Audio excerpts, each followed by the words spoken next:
I'm Jessica, 27 years old, and last Tuesday I was standing in Bellamy's jewelry, admiring diamond earrings I'd saved months to buy. After years of barely scraping by, I finally had something to celebrate. That's when my sister Amber stormed in, her face twisted with rage. Before I could explain, her hand connected with my cheek, the sound echoing through the silent store. What happened next changed everything. Before I tell you what happened next, let me know where you're watching from and hit that like button if you've ever had a family member humiliate you in public. Growing up with Amber was like living in the shadow of a tornado. She was 2 years older, prettier, and somehow always the center of attention. While I worked after-school jobs since 16, Amber flitted between hobbies and friend groups, confident our parents would cover her expenses. They always did. Our childhood home in suburban Phoenix wasn't fancy, but we never went without necessities. Dad worked as a high school math teacher, and Mom managed a small clothing boutique. They weren't wealthy, but they scraped together enough to give Amber everything she wanted: dance lessons, cheerleading camps, new clothes every season. Meanwhile, I saved my babysitting money to buy art supplies and graphic design software. Jessica, be reasonable, Mom would say whenever I pointed out the disparity. Your sister needs more support. You've always been so independent. Independent wasn't a choice, it was survival. By 20, I had moved out, working full-time at a print shop while taking night classes for my graphic design degree. Amber stayed home until 25, when our parents finally purchased her condo down payment as a graduation gift after her third attempt at community college. Last month marked my 5th anniversary at Boyd Creative, where I'd worked my way up from junior designer to lead on several major accounts. My boss, Natalie, had just awarded me a substantial raise after I landed the Peterson campaign. For once, I had breathing room in my budget and decided to buy something I'd never allowed myself: real diamond earrings. The Sunday before the jewelry store incident, we gathered at my parents' house for their monthly family dinner. I'd been excited to share my promotion news, but as usual, Amber commandeered the conversation. "Everyone, I have an announcement," she'd squealed, flashing a sizable diamond ring. Trevor proposed. "We're getting married next spring." Trevor, her boyfriend of 5 months, grinned uncomfortably beside her. He worked in commercial real estate and drove an expensive car, which seemed to be his primary appeal to my sister. "Oh, sweetheart, that's wonderful." Mom rushed to embrace her while Dad clapped Trevor on the back. When I finally managed to mention my promotion, Mom nodded distractedly. "That's nice, honey. Now, Amber, tell us how he proposed." That night, I decided the earrings weren't an indulgence, but a statement. A reminder that my accomplishments mattered, even if only to me. Bellamy's wasn't the most expensive jewelry store in Phoenix, but it was certainly the most intimidating. Crystal chandeliers hung from the ceiling, casting prismatic light across glass display cases. The sales staff wore tailored black suits, and security cameras monitored every angle. I'd walked past the store dozens of times, but never dared enter. That Tuesday morning, I took a half-day off work and put on my best navy blue dress. I styled my shoulder-length brown hair, applied subtle makeup, and even wore heels, a rarity for someone who lived in sneakers and jeans. I wanted to look the part of someone who belonged in a fine jewelry store. Pushing open the heavy glass door, I was greeted by the gentle notes of classical music and the subtle scent of expensive perfume. A tall, elegant woman with silver-streaked black hair approached with a warm smile. "Welcome to Bellamy's. Imdara. How may I assist you today?" My mouth went dry. "I'm looking for diamond earrings. Something small but good quality. It's my first real purchase." Instead of the condescension I feared, Tara's eyes lit up. "Your first diamonds. That's a special milestone. Let's find something perfect for you." She led me to a display case with dozens of earrings, explaining cut grades and clarity as she selected several pairs. I was beginning to relax when the door chimed, announcing another customer. I wouldn't have turned around except for the familiar voice that cut through the refined atmosphere like a jagged knife. "Oh my God, Jessica? What are you doing here?" Amber stood in the doorway, flanked by 2 women I recognized as her college friends, Bridget and Kayla. My sister wore skin-tight white jeans, a pink silk blouse, and heels that put her 3 inches above my height. Her recently highlighted blonde hair cascaded in perfect waves past her shoulders. "Are you lost?" she continued, her voice carrying through the quiet store. "Isn't this place a bit out of your league?" Tara's eyebrows rose slightly, but her professional demeanor remained intact. "Your sister is looking at our diamond collection. Would you care to join us?" "Sister?" Amber laughed, striding toward us with her friends trailing behind. "Yes, unfortunately we share DNA, though you'd never guess it looking at us." The implied comparison hung in the air. Amber had always been the pretty one, with her blonde hair and blue eyes. I took after our father's side with darker features and a more athletic build. "I didn't know you were shopping today," I said, trying to keep my voice steady. "Are you looking for wedding bands?" "Just browsing," Amber shrugged, peering into the case. "Trevor and I will probably go to Cartier in Scottsdale." "What are you buying? Costume jewelry?"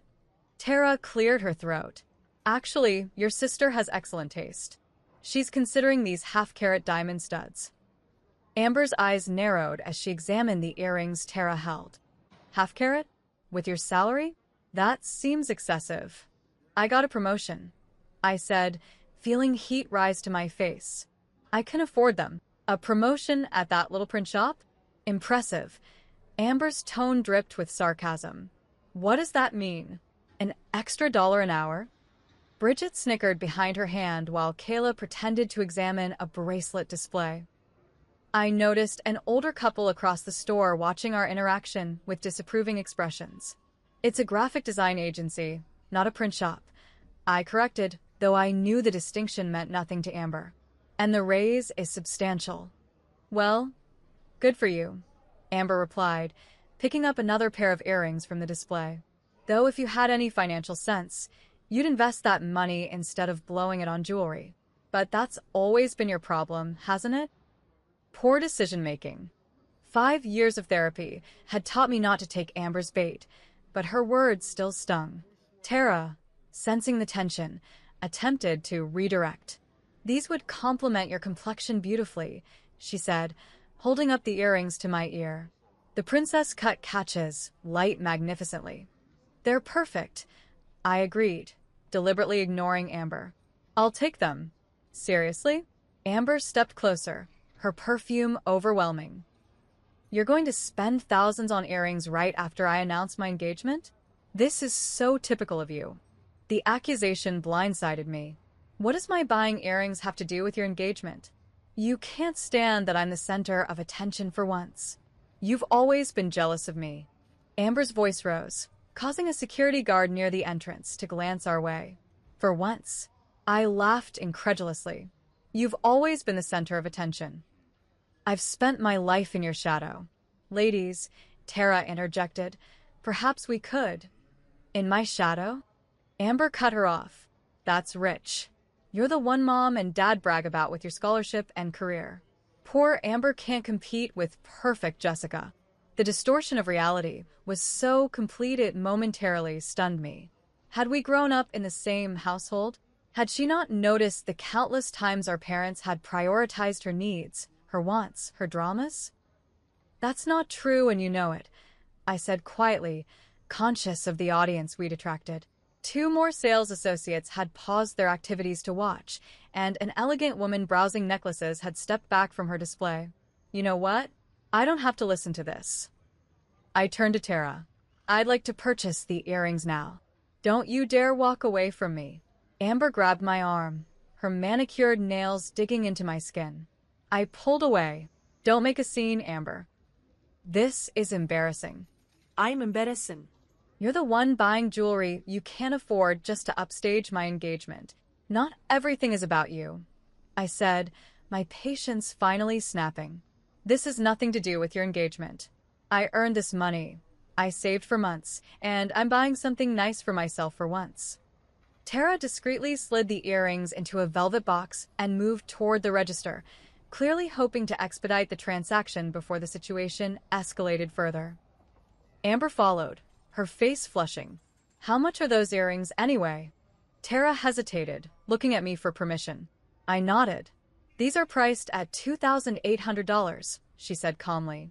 Amber's jaw dropped. $3,000? Are you insane? That's what Mom and Dad spent on my entire semester of college. That they paid for. I reminded her. I worked through school. This is my money. It's a waste. A complete waste. Amber's voice echoed through the store. You're just trying to prove something because you're jealous of my ring, my fiancé, my life. I'm not jealous of you, Amber. I never have been.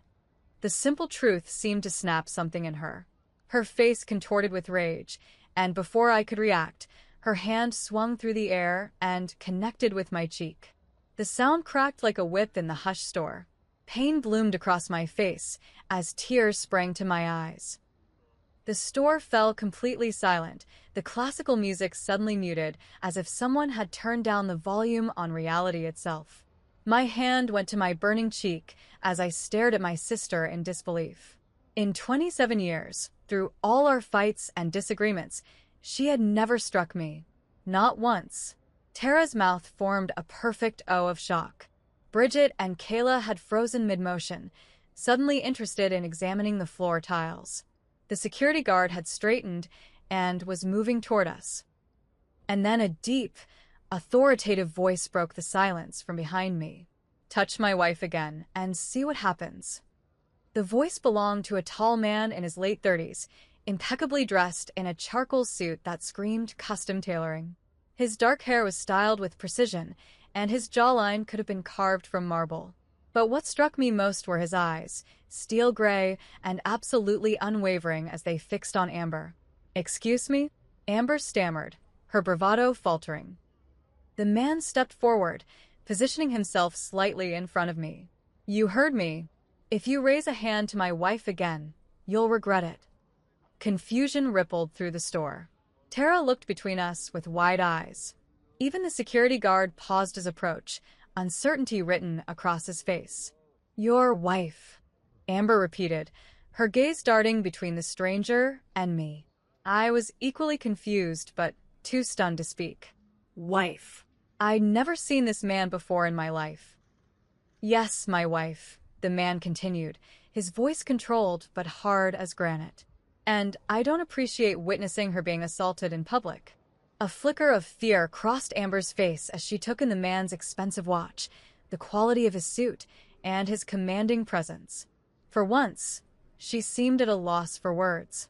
The man turned slightly toward me, and I caught a flash of confusion in his eyes when he saw my face more clearly. His confident expression faltered for just a moment before he recovered. "Claire, are you all right?" he asked, his tone softening considerably. "I'm not," I began, but he had already turned back to Amber. "I don't know who you are or what your problem is, but this behavior is completely unacceptable," he continued. "I suggest you leave before I have security escort you out." Amber's shock was giving way to indignation. "Do you even know who I am? That's my sister, not your wife. Her name is Jessica." The man blinked, looking back at me more carefully. A slight flush crept up his neck as realization dawned. "I apologize for the confusion," he said, his composure slipping momentarily. "But my point stands. Your behavior is inexcusable."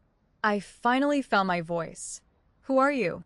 "Harrison Walsh," he replied, extending his hand. "And I sincerely apologize for the misunderstanding. From behind, you look remarkably like my wife Claire." The name registered instantly. Harrison Walsh was the founder of Innovate Tech, a software company that had revolutionized digital security. His net worth was estimated at several $billions, and his face occasionally appeared in business magazines and tech news. "You're Harrison Walsh?" Amber's tone shifted dramatically, hostility morphing into sickening sweetness. "Oh my goodness, what an honor. I'm such a fan of your work." Harrison didn't even look at her. "Are you all right?" he asked me again. That looked painful. I nodded, my cheek still stinging. "I'm fine." "Thank you for intervening, even if it was a case of mistaken identity." "The mistake was mine, but my concern is genuine," Harrison said. "Family disagreements shouldn't escalate to physical violence." It wasn't a disagreement, Amber interjected, trying to salvage the situation. We were just playing around. Sisters, you know? Jessica knows I didn't mean anything by it. The baldness of the lie made my blood boil. That's not true. You slapped me because I wouldn't let you make me feel small about buying something nice for myself. That's absurd. Amber protested, looking at Harrison with a pleading expression. Jessica always exaggerates. She's upset because I just got engaged and she's still single. Harrison's expression remained impassive. I witnessed the entire exchange. You were belittling her accomplishments and attempting to make her feel guilty for spending her own money. When that didn't work, you resorted to physical aggression. The security guard had finally reached our group, accompanied by a distinguished older man in a pinstripe suit. Mr. Walsh, the older man said, his voice deferential. Is there a problem? Mr. Bellamy. Harrison nodded in greeting.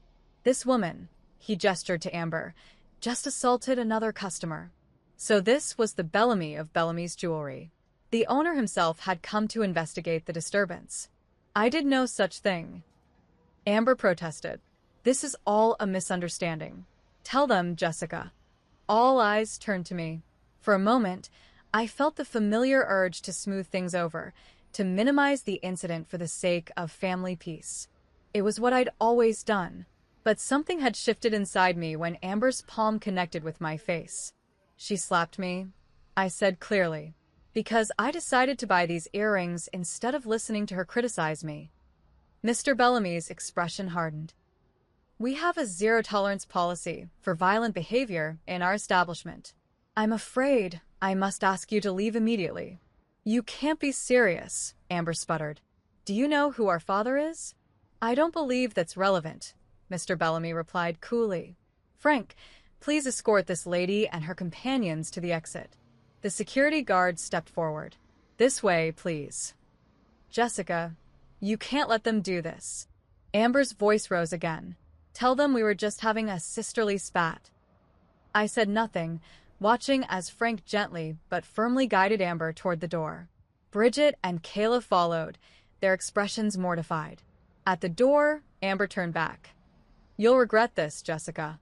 Wait until Mom and Dad hear about how you humiliated me in public. After they left, the store remained uncomfortably quiet. Harrison Walsh turned to me, genuine regret in his expression. I've made this situation more complicated, and I apologize. Please allow me to make it up to you. Perhaps coffee after you've completed your purchase? I'd like to explain properly. I hesitated, unsure what to make of this surreal turn of events. But something in his earnest expression made me nod. Okay, coffee would be nice. Mr. Bellamy personally completed my transaction, apologizing profusely for the unfortunate incident in his store. I signed the credit card slip with shaking hands, still processing the whirlwind of events. As Tara handed me the distinctive blue bag containing my earrings, Harrison Walsh waited patiently by the door. I joined him, wondering what strange twist of fate had brought a billionaire tech mogul into my family drama. Harrison suggested a small cafe around the corner, away from the busy main street. It was an elegant space with private booths and soft jazz playing in the background, the kind of place I'd normally walk past, assuming it was beyond my budget. I come here when I need to think, Harrison explained as a server led us to a corner table. The espresso is excellent, and they respect privacy. Once we were seated with coffee, an Americano for him, a latte for me, Harrison leaned forward with an apologetic expression. I need to explain what happened back there. My wife Claire is in London on business, and I was at Bellamy's looking for an anniversary gift. When I saw you from behind, your height, your hair color, and style, even the blue dress, you looked remarkably like her. When that woman slapped you, I reacted instinctively. It's okay, I said, still processing the bizarre sequence of events. Your intervention probably prevented things from getting worse. Amber doesn't handle public correction well. Harrison's expression darkened slightly. Family can be complicated. I shouldn't presume to understand your relationship with your sister. No, you read the situation correctly, I admitted, wrapping my hands around the warm mug. Amber has always been the favored child. She's not used to me standing up for myself, Ah, family dynamics, Harrison nodded. I'm familiar with the concept. My younger brother and I had a similar relationship for many years. Something in his tone made me curious. Had? Did it improve? Harrison took a sip of his coffee before answering. Yes, eventually. It took distance, time, and some difficult conversations. Tyler resented living in my shadow after Innovate Tech took off. He felt compared to me at every turn. That sounds familiar, I said. Though in my case, I was always in Amber's shadow. The underlying issue is the same. Comparison is the thief of joy, Harrison replied. Once Tyler and I acknowledged the wedge between us and started communicating honestly, things improved. He runs our European operations now, completely on his own merit. The conversation flowed surprisingly easily. Harrison Walsh might have been a billionaire, but he spoke without pretension, listening attentively as I explained more about my relationship with Amber and my parents. So these earrings, he gestured to the Bellamy's bag beside me. They represent more than just jewelry to you. They're proof that my work has value. I confirmed that I have value, independent of my family's approval. Harrison nodded thoughtfully. I understand that completely. When I sold my first software at 19, I used the money to buy a ridiculously expensive watch. Not because I needed it, but because it represented validation. Exactly, I said, surprised at how precisely he'd captured the feeling. Our coffee cups were empty when Harrison glanced at his phone and frowned slightly. I have a meeting in 30 minutes, but I've enjoyed our conversation. He hesitated, then asked, "What exactly do you do in graphic design?" I'm a lead designer at Boyd Creative. We handle branding and marketing for several national accounts. I specialize in digital media integration. Harrison's eyes lit with interest. Digital media integration? We're actually looking for someone with that expertise at Innovate Tech. Our marketing team needs fresh perspectives for our new consumer security app. Really? I couldn't hide my surprise. Would you be interested in sending me your portfolio? No pressure, of course. Just an opportunity to explore. My heart raced at the prospect. Innovate Tech was known for its innovative work environment and exceptional compensation packages. Even an interview would be valuable experience. I'd love to, I replied, trying to sound professional rather than eager. Harrison smiled and pulled out a business card. Email me directly. I'll make sure it gets to our creative director. As we stood to leave, Harrison paused. One more thing. Don't let your sister's reaction diminish your accomplishment today. Those earrings represent your hard work. Wear them with pride. I nodded, touched by his understanding. Thank you for everything. Walking back to my car, I felt strangely light despite the morning's drama. The encounter with Amber had been painful, but Harrison's unexpected mentorship had shifted something in my perspective. For perhaps the first time, I'd stood my ground without apologizing for taking up space. My phone buzzed with incoming texts, 3 from my mother, 2 from my father, and 7 from Amber. I silenced it without reading them. Whatever family storm was brewing could wait until I was ready to face it. By the time I arrived home that evening, my phone had accumulated 23 text messages and 9 missed calls. I scrolled through them as I kicked off my shoes and collapsed onto my couch. The texts from Amber escalated from angry, "How dare you embarrass me like that?" to manipulative, "Mom is really upset with you," to fake conciliatory, "I forgive you for overreacting."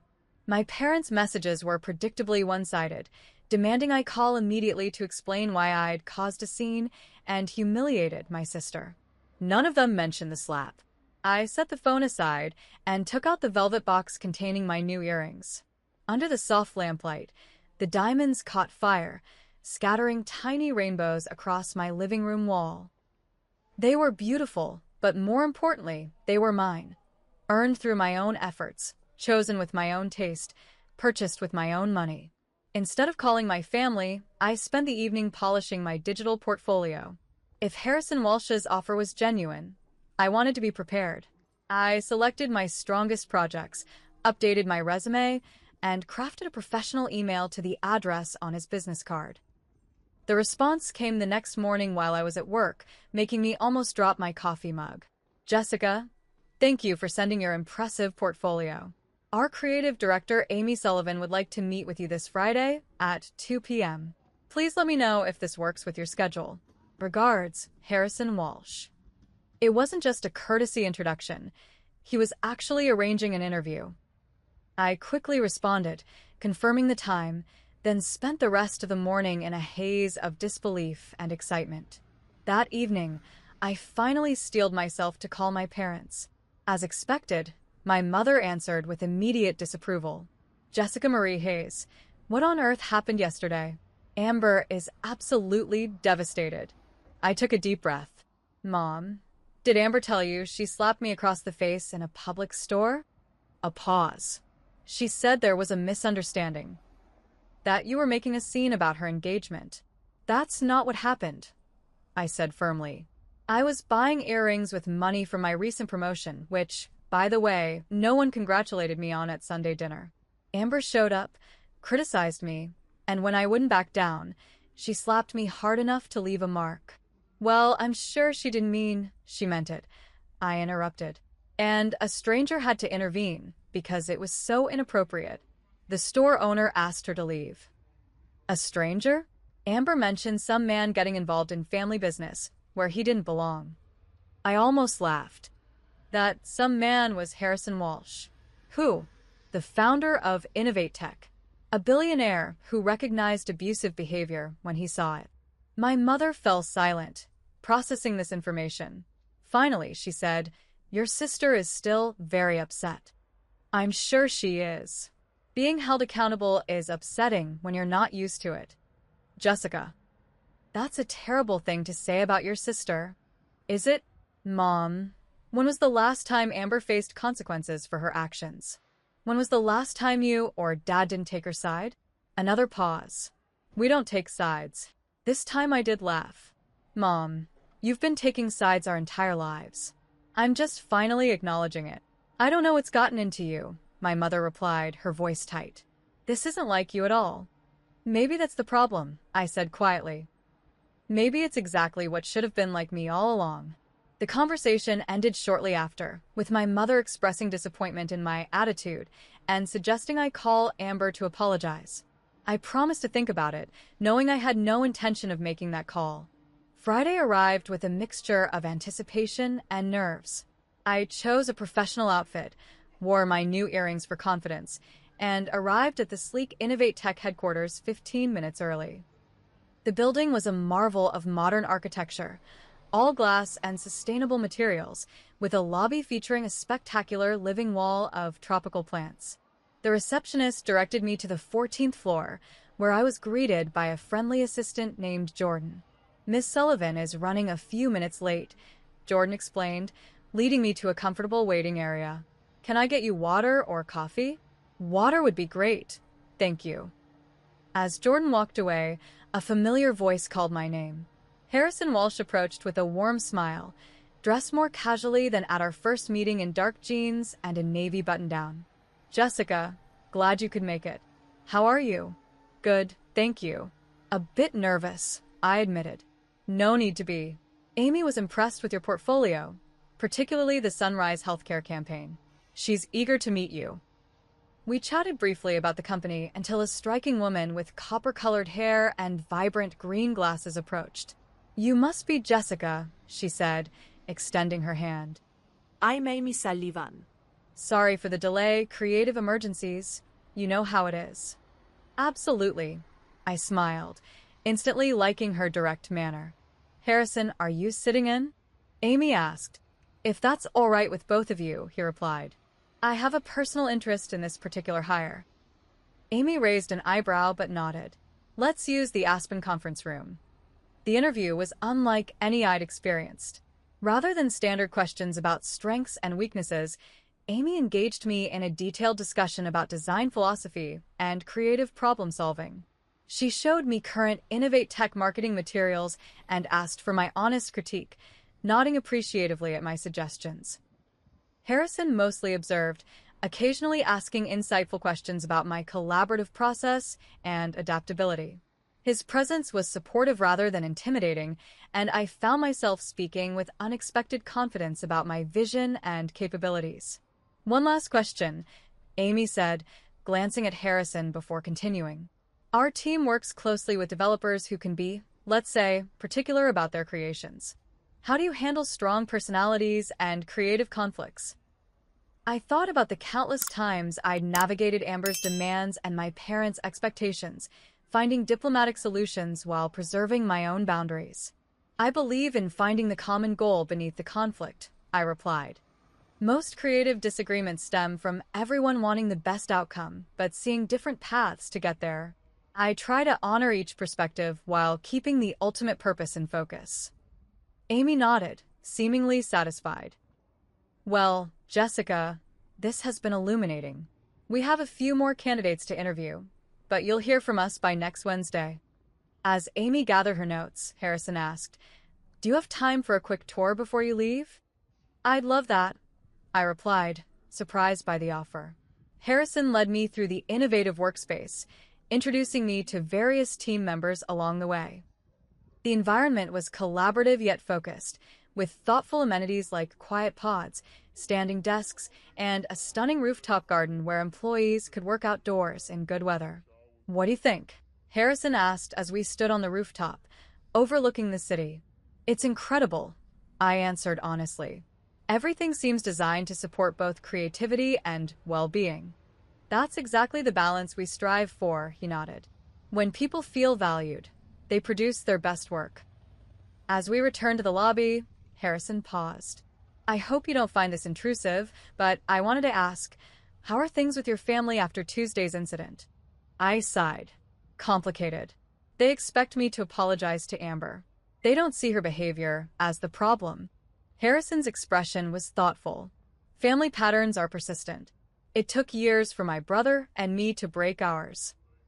He hesitated, then added, "Whatever happens with this position, Jessica, don't lose the confidence you showed at Bellamy's. That kind of self-advocacy is valuable everywhere, not just in jewelry stores." "Thank you," I said, genuinely moved by his continued mentorship. "That means a lot." As I drove home, I reflected on the strange sequence of events that had led me here. A painful public confrontation had somehow opened doors I never imagined approaching. Whether or not I got the job, something fundamental had shifted in how I viewed myself and my capabilities. My phone rang as I pulled into my apartment complex. It was Amber. After a moment's hesitation, I answered. "Hello." "Jessica." Her voice was tight. "We need to talk about what happened." I took a deep breath. "Yes, we do. But not if the conversation begins with you expecting me to apologize." "Excuse me?" Her tone sharpened. "You embarrass me in front of my friends." "No, Amber. You embarrassed yourself by slapping me in public. That's assault, by the way." "Don't be so dramatic.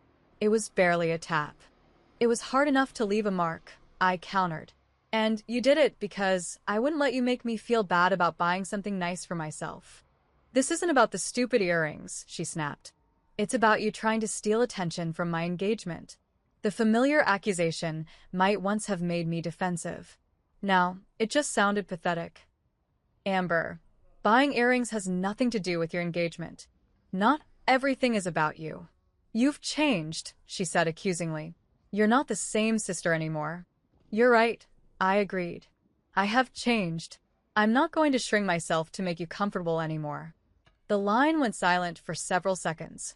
When Amber spoke again, her voice was cooler, more controlled. "Mom and Dad want us all at dinner this Sunday. They expect you to be there." It was a command, not an invitation. In the past, I would have complied automatically. "I'll think about it," I said instead. "I have a lot going on right now." "What could you possibly have going on?" The dismissive tone was so familiar it almost made me laugh. "Actually, I just interviewed at Innovate Tech. That some man who intervened at the jewelry store? He arranged it." Another silence. "You're making that up." "Why would I make that up?" "To sound important," Amber replied, but I could hear the uncertainty in her voice. "Nobody gets jobs through random encounters." "Believe what you want," I said, suddenly tired of the conversation. I need to go. If I decide to come Sunday, I'll let Mom know. I ended the call before she could respond, feeling a strange mixture of sadness and liberation. The familiar script of our relationship was changing, and while change was necessary, it wasn't painless. Sunday arrived with a text from my mother. Dinner at 5. Dad's making his pot roast. Please be on time and dress nicely. The message made no mention of our tense conversation or the incident with Amber. It was as if she expected everything to revert to normal through sheer force of will. In the past, I might have complied, showing up with a placating smile and an unspoken apology in my demeanor. Instead, I texted back, I'll be there at 5:15. I have errands to run first. A small rebellion, but significant. I was no longer agreeing to their terms without question. I dressed carefully in black jeans, a forest green blouse, and after a moment's deliberation, my new diamond earrings.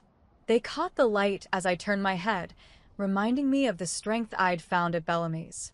Whatever happened at dinner, I would not diminish myself to keep the peace. The drive to my parents' suburban home felt longer than usual. I rehearsed potential responses to accusations, practicing firm but calm replies to the criticism I anticipated. By the time I pulled into the driveway at 5:17, my palms were sweating, but my resolve was intact. My father answered the door, his expression a mixture of disapproval and concern. You're late, he said by way of greeting. Hello to you too, Dad, I replied, stepping past him into the familiar entryway. The house smelled of pot roast and tension. In the living room, Amber sat perched on the edge of the sofa, scrolling through her phone. She glanced up as I entered, her expression immediately hardening. Look who finally decided to show up, she commented to no one in particular. I chose not to engage, instead walking through to the kitchen where my mother was arranging a salad. She looked up with a tight smile. Jessica, good, you're here. Could you set the table? The familiar request, always directed at me, never at Amber, almost made me acquiesce automatically. Instead, I paused. Actually, Mom, I thought we might talk first. About what happened at Bellamy's. Her hands stilled on the salad tongs. I don't think that's necessary. We've all had time to cool down. Let's just have a nice family dinner. A nice family dinner where we pretend Amber didn't slap me in public? Where we act like nothing happened? My mother's smile became strained. Jessica, please. Your sister is under a lot of stress with the wedding planning. Let's not make mountains out of molehills. The minimization was so predictable it was almost comical. Before I could respond, Amber appeared in the doorway. Are you still going on about that? It was days ago. 5 days, I corrected. And yes, I'm still going on about it because no one has acknowledged what actually happened. My father joined us, his expression wary. What's all this about? Jessica is being dramatic about our little disagreement at the jewelry store. Amber rolled her eyes. It wasn't a disagreement. You slapped me across the face because I wouldn't let you bully me. Girls, my father interjected. Let's calm down, and I am calm. I interrupted. I am stating facts. Amber assaulted me in public.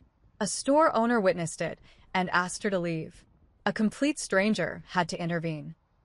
That man had no right to get involved in family business, my mother said primly. That man, I emphasized, recognized abusive behavior when he saw it. Something this family seems incapable of doing. A heavy silence fell over the kitchen.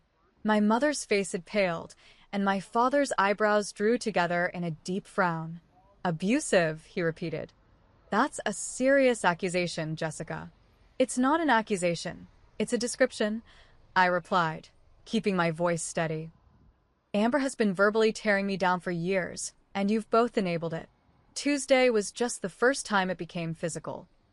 That is completely unfair, Amber protested. I've always been supportive of you. The blatant revision of history might once have made me doubt my own experience. Now, it just reinforced my resolve. Name one time, I challenged. One specific instance where you supported me instead of competing with me or diminishing my achievements. Amber opened her mouth, then closed it again. Her eyes darted to our parents for rescue. Jessica, my mother began, her tone conciliatory. Families have ups and downs. Nobody's perfect, but we love each other, and that's what matters. Love without respect isn't love, I replied. It's control. And I'm done being controlled. What does that mean? My father asked, his voice sharpening with concern. I took a deep breath. It means I'm setting boundaries. I won't participate in family gatherings where Amber's behavior is excused and mine is policed. I won't pretend everything is fine when it isn't. And I won't apologize for standing up for myself. So you're giving us an ultimatum? My father's tone was incredulous. No, Dad. I'm telling you what I need to have a healthy relationship with all of you. What you do with that information is your choice. Amber scoffed. This is ridiculous. You're acting like I committed some horrible crime. It was one slap. One slap too many. I replied evenly. And it's not just about the slap. It's about years of being treated as less than, of having my accomplishments minimized while yours are celebrated. That's not true, my mother protested. We've always been proud of both our girls. Really? When I told you about my promotion, you barely acknowledged it. When Amber announced her engagement to a man she's dated for 5 months, you threw an impromptu celebration. That's different, my father interjected. An engagement is a life event. And a significant career advancement isn't. I challenged. Or is it just that Amber's achievements align with what you value, while mine don't? The question hung in the air, uncomfortable in its accuracy. My mother busied herself with the salad again, avoiding eye contact. My father shifted his weight, looking suddenly older. Those are pretty earrings, my mother said abruptly, changing the subject. New? Yes, I touched one reflexively. These are what I was buying when Amber slapped me. They look expensive, she commented, her tone suggesting disapproval. They were. I could afford them because of my promotion. Well, they're lovely, she conceded reluctantly. We moved to the dining room in uneasy silence. As we took our usual seats, I noticed my mother had set a fifth place. Are we expecting someone? I asked. Trevor's joining us, Amber replied with a smug smile. My fiancé should be part of family dinners, don't you think? The emphasis on fiancé was deliberate, a reminder of her relationship status compared to my single state. It was such a transparent attempt to reclaim superiority that I almost pitted her. The doorbell rang, and Amber jumped up to answer it. She returned moments later with Trevor, a tall man with a pleasant face and uncertain eyes. He nodded politely in my direction as Amber guided him to the seat beside her. Trevor, you remember my sister Jessica, she said, her tone suggesting I was a distant acquaintance rather than immediate family. Of course, he smiled. Congratulations on your promotion. Amber mentioned you work in graphic design. She did. I couldn't hide my surprise. Yes, she said you're quite talented. I glanced at Amber, who was suddenly very interested in adjusting her napkin. Had she actually said something positive about me? Thank you, I replied. And congratulations on your engagement. The dinner proceeded with careful conversation, everyone navigating around the earlier confrontation. My father discussed an upcoming school board meeting, my mother described issues with her boutique's new inventory system, and Trevor shared details about a property he was listing. As dessert was served, my mother's apple pie, Trevor noticed my earrings. Those are beautiful, he commented. Amber was telling me about your visit to Bellamy's. Quite an upscale place. The reference to our visit made Amber tense visibly. I wondered exactly what version of events she had shared with her fiancé. Yes, it was my first time there, I replied carefully. I had an unexpected encounter with Harrison Walsh while shopping. Trevor's eyebrows shot up. The Harrison Walsh? Of Innovate Tech. The same, I confirmed.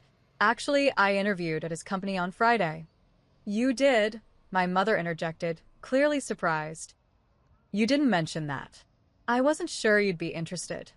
I replied honestly. It's just a career opportunity, not a life event. My father winced slightly at having his words reflected back to him. Of course we're interested, he said. Tell us about it. So I did, describing the impressive headquarters, Amy Sullivan's engaging interview style, and the innovative work environment. As I spoke, I realized my family was listening with genuine attention for perhaps the first time in years. They said they'll let me know by Wednesday. I concluded. It would be a significant step up in both responsibility and compensation. That's wonderful, Jessica, my mother said, and I was surprised by the sincerity in her voice. We are proud of you, you know, even if we don't always show it properly. The simple acknowledgement brought unexpected tears to my eyes. It wasn't an apology, but it was a beginning. Amber remained quiet throughout this exchange, but as we cleared the dessert plates, she approached me in the kitchen. "Did you really meet Harrison Walsh?" she asked, her voice low enough that our parents couldn't hear. "Yes," I replied, rinsing a plate. "He mistook me for his wife at first." Amber was silent for a moment, then said, "That's actually pretty cool." I looked at her, searching for the sarcasm or hidden barb, but her expression seemed genuine. "The earrings do look nice on you," she added awkwardly. I shouldn't have made such a scene at the store. It wasn't exactly an apology, but coming from Amber, it was significant. I decided to meet her halfway. "Thank you. And your ring is beautiful. Trevor seems like a good person." She nodded, a small smile playing at her lips. He is. He actually lectured me about the slapping thing. Said it was unacceptable. "Smart man," I commented, surprised and impressed by Trevor's moral compass. "Yeah," Amber agreed. "Maybe I got lucky with this one." As I drove home that night, I reflected on the subtle shifts that had occurred. Nothing had been dramatically resolved, no tearful group hugs or profound family revelations. But something had changed in me, certainly, and possibly in them as well. My phone pinged with a text as I pulled into my apartment complex. It was from an unknown number. "Jessica, it's Harrison Walsh. Amy was very impressed with your interview. Before we make a formal offer, Claire would like to meet you. She returns from London tomorrow. Lunch on Tuesday? Let me know if you're available." I stared at the message, hardly daring to believe what it implied. A formal offer? From Innovate Tech? As I typed my enthusiastic acceptance, I caught sight of my reflection in the rearview mirror. The diamonds in my ears caught the streetlight, sparkling like tiny stars. They were beautiful, yes, but what they represented was far more valuable. The moment I decided my worth wasn't determined by my sister's opinion or my parents' approval. Sometimes the most painful confrontations led to the most important growth. And sometimes a slap in a jewelry store could change the entire direction of a life. 1 month later, I sat at my sleek new desk on the 12th floor of Innovate Tech headquarters, putting the finishing touches on a presentation for the security app launch. My workspace overlooked the city skyline, with natural light streaming through floor-to-ceiling windows. A small potted succulent, a welcome gift from my team, sat beside my dual monitors. The transition had been swift and exhilarating. After meeting Claire Walsh, a warm, intelligent woman who bore an uncanny resemblance to me from certain angles, I'd received the formal offer the next day. The salary was nearly double what I'd been making at Boyd Creative, with benefits that included stock options, flexible work arrangements, and a professional development allowance. Giving notice to Natalie had been bittersweet. She'd been a supportive boss and mentor, but even she couldn't deny the opportunity was too good to pass up. "How did you even get on their radar?" she'd asked, genuinely curious. When I explained the jewelry store incident, she'd laughed in disbelief. "Only you, Jessica, would turn getting slapped in public into a career advancement." My new position as senior creative strategist came with both autonomy and responsibility. I led a small team developing the visual identity and user experience for Innovate Tech's consumer products. The work was challenging and fulfilling, pushing me to expand my skills while valuing my existing expertise. Claire had become an unexpected friend and ally. Despite her wealth and position, or perhaps because of it, she was refreshingly unpretentious. We occasionally had lunch together in the rooftop garden, where she shared insights about navigating the corporate world and building genuine relationships within it. Harrison told me about the situation with your sister. She'd confided during one such lunch. I have a similar dynamic with my brother. It took years of therapy for me to stop seeking his approval. Her openness made me feel less alone in my family's struggles. It was comforting to know that even people who seemed to have everything figured out had their own complicated relationships to manage. Harrison maintained a professional distance at work, treating me exactly as he did other team members. But occasionally he'd stop by my desk with a thoughtful question or suggestion, his mentorship subtle but consistent. The other employees seemed to accept me on my own merits rather than as Harrison's find, which was a relief. At home, I'd upgraded to a slightly larger apartment in a building with a fitness center and community garden. The move had been partly practical. The new place was closer to Innovate Tech, but also symbolic, a fresh start to match my new professional chapter. My diamond earrings held a place of honor in my jewelry box, worn for important presentations and moments when I needed to remind myself of my worth. They represented not just a purchase, but a pivotal moment, the day I stopped shrinking to accommodate others' insecurities. My phone buzzed with a text from Amber. Our relationship had entered a strange new phase, not close, exactly, but less antagonistic. After the Sunday dinner confrontation, she'd kept her distance for nearly 2 weeks before sending a brief message. I've been thinking about what happened. I shouldn't have slapped you. That was wrong. I'm sorry. The apology had been sparse, but seemingly sincere. I'd responded with equal brevity. Thank you for acknowledging that.